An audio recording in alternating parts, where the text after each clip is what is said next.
It's actually significantly more complex. There's aspects on the consumer side that are just there's a higher threshold and it's difficult to orchestrate. But because of the different participants in the decision making process in B2B, it's a much more complex It problem relies human solved. beings historically to be the glue. Right.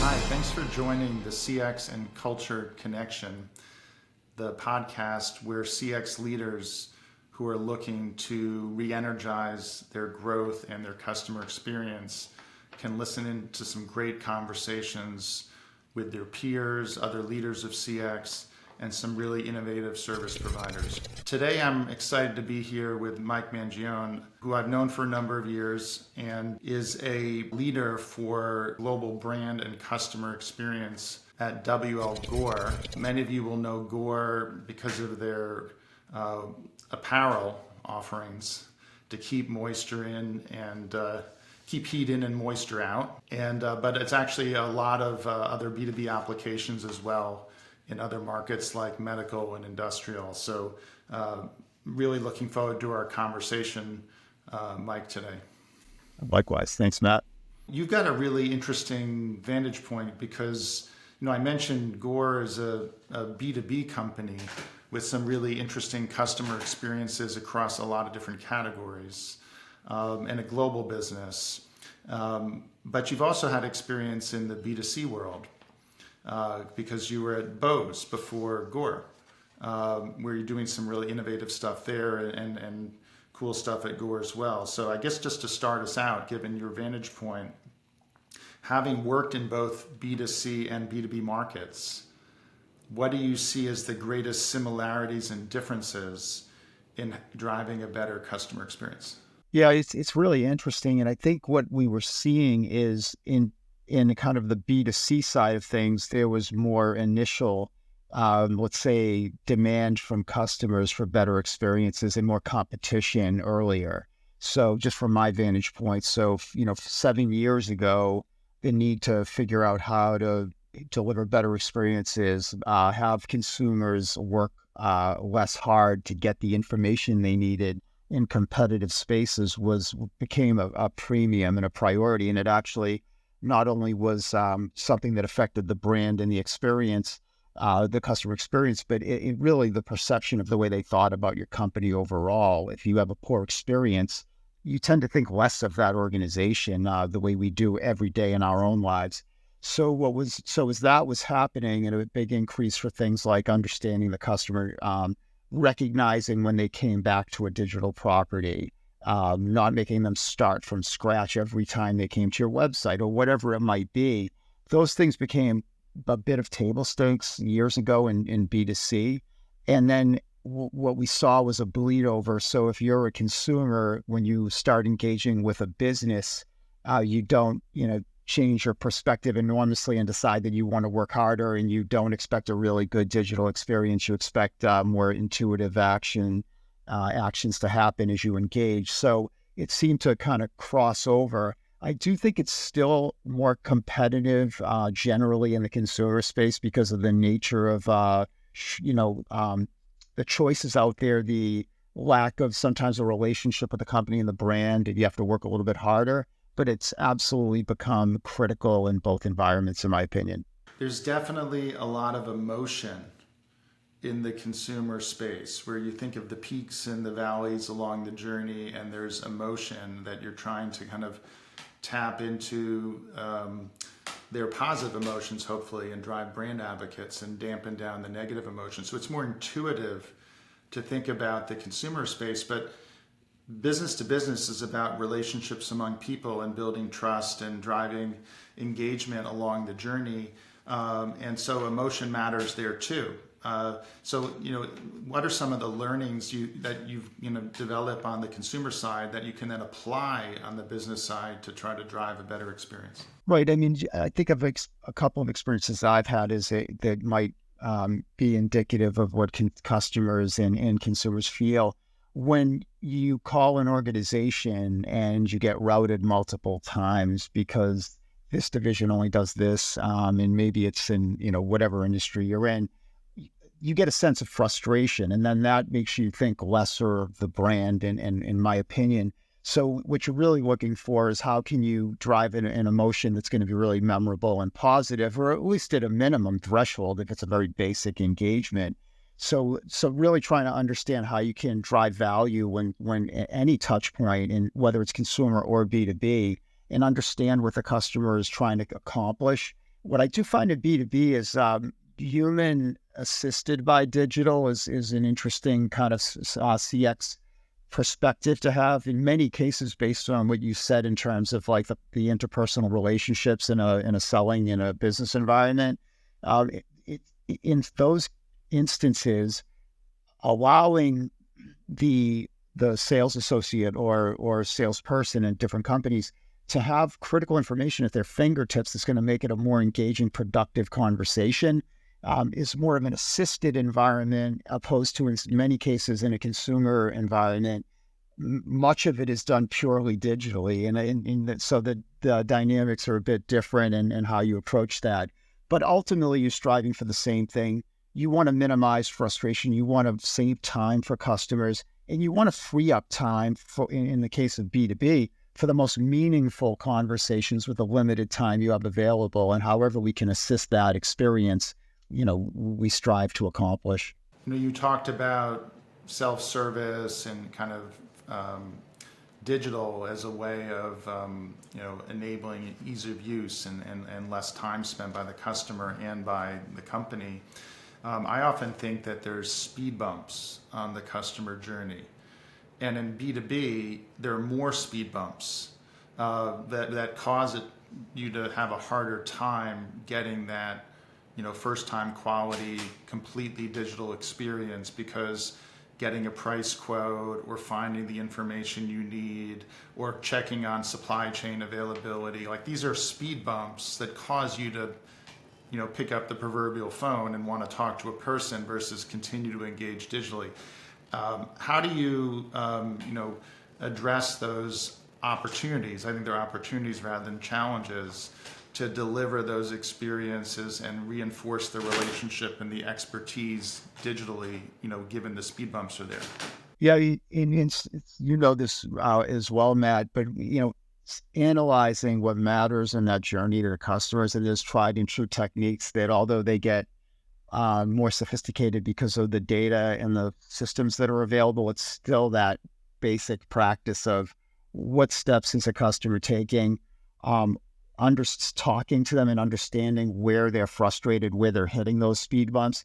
And then ultimately, prioritization becomes the most important thing. You can't solve everything. So what are those critical points and pain points that you can solve for, and how do you prioritize and continuously improve it? And I think the continuous improvement piece of it is something that organizations are challenged with, because often a digital product will get established or some type of digital experience goes live, but the continuous improvement mindset that's just the starting point, and now it's a continued stream of value and improvement straight through that journey over time. And that's ultimately what will hopefully keep customers coming back to that digital property, because there's more value, more insights, and you're removing those speed bumps. But no doubt, it's an enormous challenge, and I do think it's sometimes more difficult in a B2B environment. And it does take a lot of discipline to have that continuous improvement mindset and understanding relative value of the different experiences that you want to solve for and pain points. So it sounds like, insights are key, and so are the right skills and mindsets of the people to be able to work and collaborate on the customer experiences. How can CX leaders incorporate practices from other disciplines like human-centered design, enterprise agility, quality management, data science, change management? I keep going.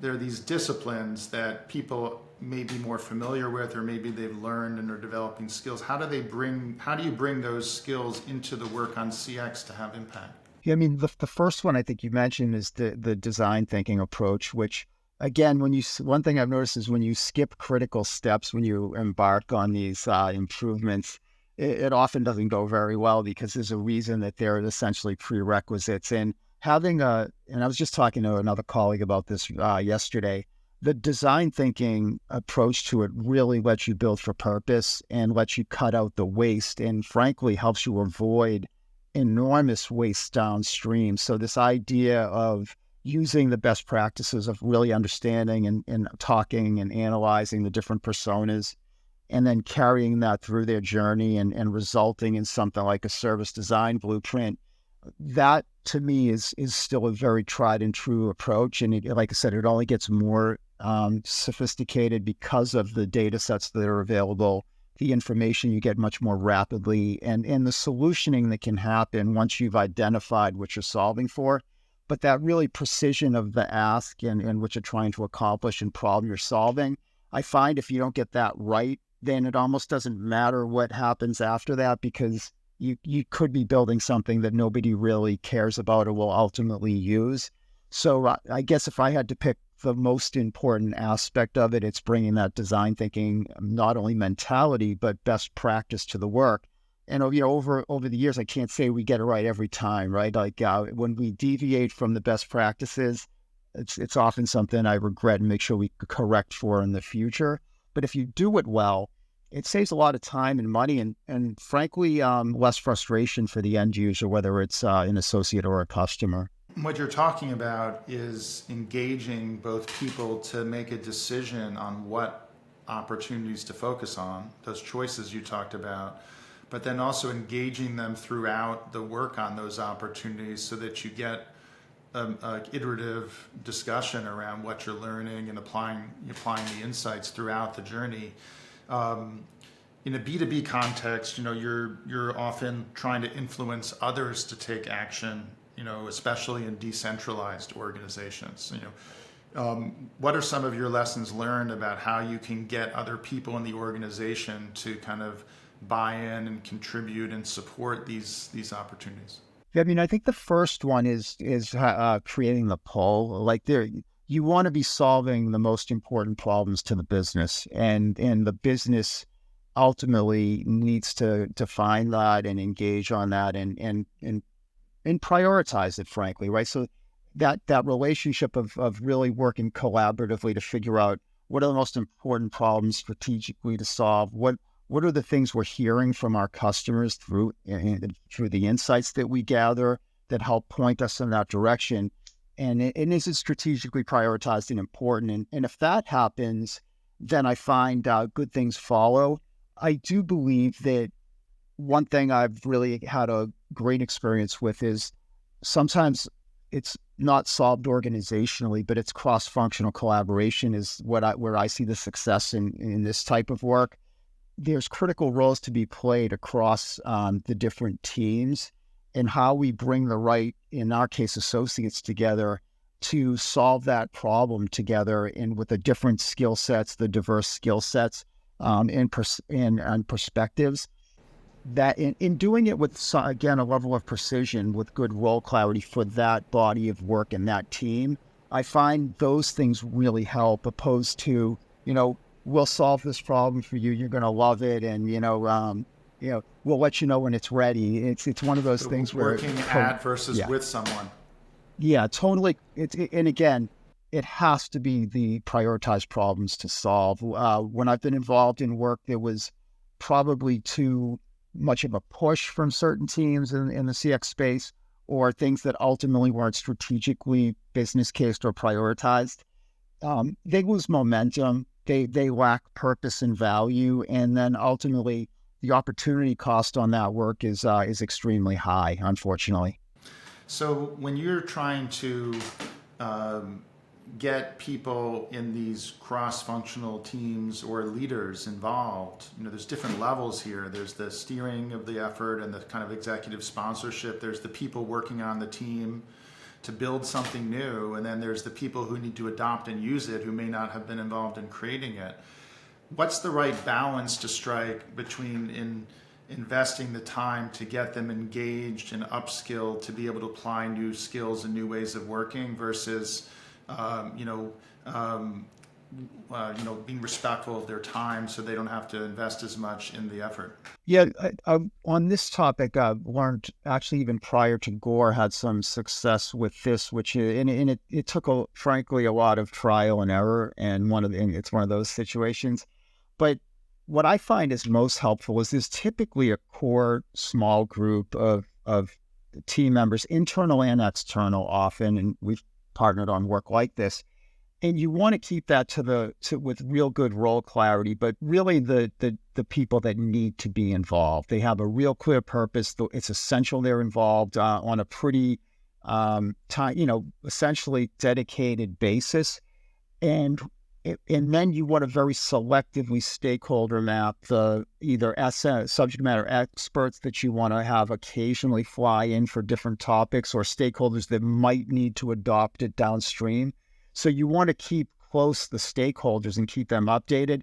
But one mistake I've seen, I've been involved in making, frankly, is you bog the whole body of work down within a really large team, and only a small group of those participants actually have a very active role on a day-to-day basis. So again, you try things, you tweak them, you adjust them, but over time I find keeping that core team tight, having a really good steering committee. And when I think of steering committees, I think of essentially people who can make decisions and remove obstacles. It's not a popularity contest. It's you have a very important role as a steerco, participant, and you're either removing obstacles, readying your organization for any kind of new tools, technologies, people, process, whatever it is, or you're making decisions and helping the team succeed. So those are the three dimensions we see. And again, don't necessarily always get it perfect, but if I would give any piece of caution, don't keep it so small that the stakeholders aren't going to be involved. Do not make it an enormous team. It's extremely costly, and frankly, you lose some interest from the participants who don't have an active role at the right time. Yeah, and it's hard to keep that motivation and commitment to change if you have too many people that you're trying to keep engaged all the time. But look, I think part of this comes down to how many balls you have in the air, right? Like if you build engagement in your organization to work on a broader set of CX initiatives over time, then the group of stakeholders who are enrolled and stay engaged will grow. And that is part of your job as a CX leader, is to build awareness and kind of sensibility for the types of opportunities and then the vocabulary and mindsets for how to work on them. But like if there's not really meaningful work to do on a specific opportunity, then you're just spinning your wheels. So unless you have a lot of things in your pipeline of initiatives, the group of people will naturally be smaller. Exactly. And is the change management, and that term gets used quite a bit, and it's unfortunately it's not as often done extremely well. It's but if that is done well, then as the implementation goes on and the adoption increases, it becomes embedded in the way the organization works, and it's no longer a small group trying to push something through. It's a way of working. It's in a run state, and that's where I find teams like the ones I've led start tapering off in many cases to the next either iteration of that digital product or a new one.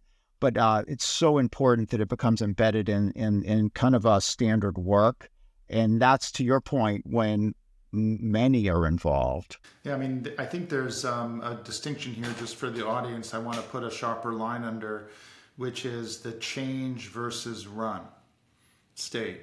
So when you're working on the change, which is we're creating something new, either a new storefront or a new collaboration tool or a new website or a new approach to content marketing, whatever the new thing is, you're changing something. And then you have to build the insights, you have to design it, you have to iterate it, you have to launch it and test it. That's a change process. But eventually you want to run it, which means that there are people who have to sustain it, feed it content, who have to do analytics, and the people involved in the run are going to be much closer to the business than the people involved in the change. Precisely. And that's really where the fun begins too, because that's when you start capturing the value more exponentially. than when you initially launch it, when usually there's usually a bit of a, not MVP, but base product offering. So once it gets into the run state is where it gets really interesting. And that's when you can continuously innovate and iterate. And that's when, from my experience, where you see that multiplier in terms of the value. And once again, I think you learn over time, celebrate, of course, when something goes live, have fun, celebrate, but understand that the work's really just beginning at that point, and the value's just beginning to get created. Another, I think, kind of contrast that I'd love to make and get your take on, Mike, is the distinction between working directly on the CX and indirectly. So being directly involved in the CX or indirectly. Indirectly, we've actually been talking about more on this conversation so far. So an indirect approach is I'm designing a website, or I'm designing a new guided selling tool that the salespeople are going to use, or I'm designing a digital trade show, designing XYZ, that you're shipping product, you're building something, often with an agile method, an iterative approach, like you talked about MVP thinking, but you're not actually directly touching the customer yourself. You're building something, often a digital experience, or something a person is using in the experience, like a tablet experience. And that's indirect. And there's a lot of value in that. And that's different than direct, which is like a call center experience or a frontline employee engaging with a customer, where there's a lot of frontline employees, of associates who directly touch a customer in sales and service. That is also a customer experience and requires a different set of initiatives to get that right. How are you thinking about like the direct versus indirect in the work you're doing, and how has have the tricks of the trade evolved? You mentioned the data and the insights and the tools to also optimize the frontline experience, not just the stuff you build. Yeah, in really good distinction. I tend to over-index sometimes on the digital side of the experience where I spend so much of the time, but it's part of an overall experience. And where I tend to go for the most part is different organizations have different approaches to the way that they express their brand to the, in their culture to their end customers and to each other, right? And that's usually natural, and that comes through. But how we can assist those engagements and have, I do find where they come together, the more indirect and direct, is by really making sure every moment has that right bit of information. So if a customer calls up with a question about something, delivery, whatever it is, how simple is it that you have the information you need about that customer, whatever they're calling for? How quickly can you respond to that? So how can we make sure that those are real simple and positive engagements? If they're done digitally, that's even easier in some cases if it's something that basic. But ultimately, what I find is the most important thing about CX, whether it's indirect or direct, is having a deep understanding, and as deep as understanding as you can, of the customer you're engaging with in any medium, whether it's in person or digitally, and making them feel as though you understand what they're trying to accomplish and you understand them. And if the better you can do that, then the better we can support that with all of the tools that are available, especially every day, more and more is at our disposal. The better you can make every one of those touch point experiences more informed, more tailored to that specific customer, more valuable. That's where I think indirect and direct come together. So, I mean, you've certainly emphasized like insights and applying them, and how you really are using them to design the experience up front. And then you said the fun really starts when you're driving continuous improvement. Maybe you could share a little bit with our audience about how some of the advances in AI and being able to mine unstructured data sets and other data sets, that you're able to kind of look at the digital footprints along the experience. How have they helped you get better at this kind of approach, better, faster, cheaper, to improve the CX? Yeah, it's an interesting topic, and it's such a hot topic today. But it actually, in some ways, with through personalization and machine learning years ago, it was actually it's not as new as it feels. There are aspects that are very new, but the idea of systematically collecting key data points and information in real time and serving that up as meaningful information that's valuable to a customer, so you get that positive value exchange. In some ways, we were doing work with that years ago, in the consumer space, and the same principles are there. Is there's you have information that can be used for a very positive experience, and the guide I always go to is this creating value for the customer? There are plenty of ways you can create business value, right, with data and insights. But ultimately, if you can create customer value, that should result in business value, right there. You should be able to make that work. But really, some of it is basic around personalization. If customers are willingly sharing information in terms of they're expecting that is going to be used. I know in the consumer space, as an example, if I give my data, my email, any of my information, if I then come back to that website or signed in experience app or what have you, and that isn't being used to help make my experience better, and I'm not saying that as a CX person, just as a consumer, then I'm disappointed. And then why did I do that, right? But I do think that it's not easy to do, right? The data side of things, the orchestrating around the customer in any environment, consumer or B2B, is difficult. It requires operational agility. You got many different steps in the journey. You've got different personas who are engaging. You've got procurement. You've got design engineers. You've got lots of different people who are engaging with you as a B2B, supplier into the market, and being able to connect the dots about all those experiences. It's actually more complex than, like, say, retail, when you have the pre-store and the in-store. You have to be able to connect all the dots. It's not easy. It's actually significantly more complex. There's aspects on the consumer side that are just there's a higher threshold, and it's difficult to orchestrate. But because of the different participants in the decision making process in B2B, it's a much more complex It problem relies human solved. beings historically to be the glue. Right. And then you have the question: are they speaking? Are they collaborating? Are they sharing information? Do they have easy access? Ease of use is also internal. You talked about it. It's not just the customer's ease of use, but can your employees find the experts they need? Can they find the information they need? Can they actually is there a fast lane internally for people to find what they need? Exactly. And I think many companies at this point are trying to, and many have had success with, how do we take this, different information that resides in different places and really bring it together, for an employee, associate, and then ultimately to the customer. But again, I think it's many companies do it well, but it does get tricky in the more complex your business is and the more varied you might have in terms of products and data sets and things like that, the more difficult it becomes. It's all manageable, but it requires a serious focus.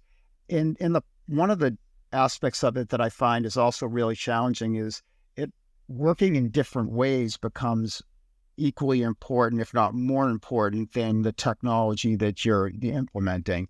I like to say, new tools, old way of working is maybe not better than old tool. It's possible, like it might be better. It's certainly not guaranteed to be better. How are you looking at the way the different people involved in the process are reorganizing around these new tools, technologies, and data that's available? That's one of the more difficult, because that's change management. And in many ways, it's very good for those involved, but change is always challenging. Culture is often described as how things are done around here. Yeah. And culture there are different levers to evolve your culture. There's the mindsets, the behaviors, the skills, and the relationship networks. We've been talking about a number of these in our conversation about moving people's mindsets, getting them engaged, acting your way into new mindsets. The behaviors are often what leads you to shift your mindset and change management. Otherwise, people dig in and they're resistant to change. You can't preach your way to a change in mindset. You act your way into it. So as you engage people in like the process of creating a good CX and of rolling it out, how do you get people to learn new skills, shift their mindset, form networks effectively? How you talked about paying attention to change management. That was, I think, really important. But what are some of the lessons learned you've had about how to be intentional about addressing these different aspects of culture and how they impact CX? The most important one is the end result, in my opinion. And in a culture where you really want to do everything you can to make it the best experience for your customer and the best end result for your customer, which I believe we have, then you want to almost begin there. And again, there's multiple people that bring some level of this to the table. It's not always just the CX side of things, but if we can identify why this is ultimately better for the customer and in our case, better for the associate, and so start there. People's pride in delivering a great CX. Yes. Yeah. I think what you find is instinctively, people want to make it a better experience for all involved. Getting from current state to that desired state isn't, it's not easy. So you might have the intent and the interest in doing it. How do we actually work together to get there? Let's start with what the end result is and why is it a problem worth solving? If that resonates with people, then we can work together to figure out the steps that we need to take to get there. And we've had some pretty good success in certain areas doing that. And, one thing I really enjoy about the culture at Gore is when people get behind something and believe in something and really commit to doing it, it's remarkable what can get accomplished. And I think, it can come from any area of the business. And where I find it's actually the strongest is when people in the business are saying, if only I could do this, I could make this a lot better for our customers. Wow, that's a lot better than us saying, hey, wouldn't it be great if you could do X, Y, and Z? So how do we help mine those insights from our associates, our frontline associates? They have the answers, and sometimes the best idea that we implement, in a year isn't necessarily a new one. It's one that's been nagging for a while that somebody finally says, let's solve this problem. And then all the tools and the technology can help you get there, This is a really powerful point I would just want to amplify, which is there are clues along the customer journey about how your customers experience the moments in the journey and how your employees experience that. Those clues can be picked up on with technology and data and improving your customer listening, but your employees are also a source of these clues. So giving people the skills, the room and the encouragement and the behaviors encouragement to engage can be really powerful. And a lot of companies don't harness that energy and the contribution of their employees. I think that is the CX culture connection, is getting more of your employees engaged and contributing to your CX improvement opportunities organically. Completely agree. And I think this gets back to something that's really not that advanced in terms of technology, which is people in a room working together to solve a collective problem. And that's when the ones closest, I find, to the customer and to the process and to the problem, they have the best ideas. They live it every day, and they're usually the ones most eager to solve it. It's getting the rest of the organization. Now, of course, that needs to fall under the umbrella of prioritized work, right? One thing that's really challenging, I think, in CX is there are so many problems you could solve. There's so many experiences you can create. Unfortunately, they're not all created equal. But if you can kind of ring fence the problem you're trying to solve and then get the experts in the room that are passionate about the topic, I find those end up being the best problems to solve. So I'm going to give you the last word, Mike. Any last thoughts for our audience? And thank you first for joining. It's been a lot of fun. Any closing thoughts you want to share with the audience? I know they'll benefit a lot from your experience in this space. Yeah, I'd say repeat one comment, which is it's a team effort and it's a cross-functional, collaborative way of working. And when you do that, there's amazing things you can achieve. But I think the other thing I would say is try something. Of course, it needs to be the right problem to solve. It needs to be important to the organization and to those involved. But I think too much time is spent looking at research, looking at analysis, reams of information, and at some point, try something that's meaningful and measurable. Get it, get it out there, and that's when you'll begin learning, and that's when the fun actually begins. But don't be reluctant to dip the toe because you can spend far too much time and money just thinking and discussing. But take some action and then learn from it, adapt quickly, and just keep going. Thanks again, Mike, for joining. It's always a pleasure to talk with you and collaborate. And I'm sure the audience got a lot out of this conversation. If people want to follow up with you, is it okay if they reach out on LinkedIn? Absolutely. And it's my pleasure, Matt. I'm excited about what you're up to with JourneySpark and look forward to learning more. Thanks, Mike. If anyone wants to check out more, there's a lot of content that we talked about that you can find on the website, JourneySparkConsulting.com. And be sure to stay tuned in for more podcasts. Mike set a high bar for future guests, and I really appreciate him joining today.